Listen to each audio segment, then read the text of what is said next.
Hello friends, welcome to செல்வியின் சமையல். நம்ம வீட்டில் இன்றைக்கி இடியப்பம் செய்ய போகிறோம். லெமனை போட்டு கொஞ்சம் இடியப்பமும் இனிப்பு இடியப்பமும் செய்ய போகிறோம். அதுக்கு இடியப்பம் மாவை எடுத்துக்கிட்டு கொஞ்சம் உப்பு போட்டுக்குங்க. நல்லா கொதிக்கிற தண்ணியில் இந்த மாவில் ஊற்றி கொஞ்சம் பசஞ்சிக்குங்க. அதுக்கப்புறம் இந்த இடியப்பக்கட்டையில் போட்டு இதுமாரி புழிஞ்சி எல்லாத்தையுமே இதுமாரி ஆவியில் வேக வச்சு நம்ம எடுத்துட்டோம்னா நமக்கு சூப்பராக இடியப்பம் ரெடி ஆகிடும்.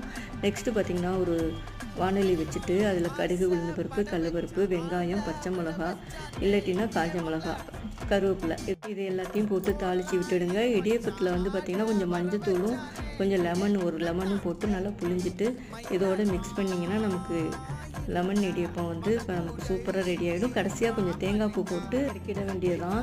நெக்ஸ்ட்டு பார்த்தீங்கன்னாக்கா அதே இடியப்பத்தில் பார்த்திங்கன்னா கொஞ்சம் சுகரும் கொஞ்சம் தேங்காய் பூவும் போட்டு இனிப்பு இடியப்பமும் நம்ம ரெடி பண்ணியிருக்கோம். இந்த வீடியோ பிடிச்சிருந்தால் இந்த வீடியோக்கு ஒரு லைக் கொடுங்க. என்னோடய சேனலை சப்ஸ்கிரைப் பண்ணிக்கங்க. அடுத்த வீடியோவில் பார்க்கலாம். நன்றி, வணக்கம்.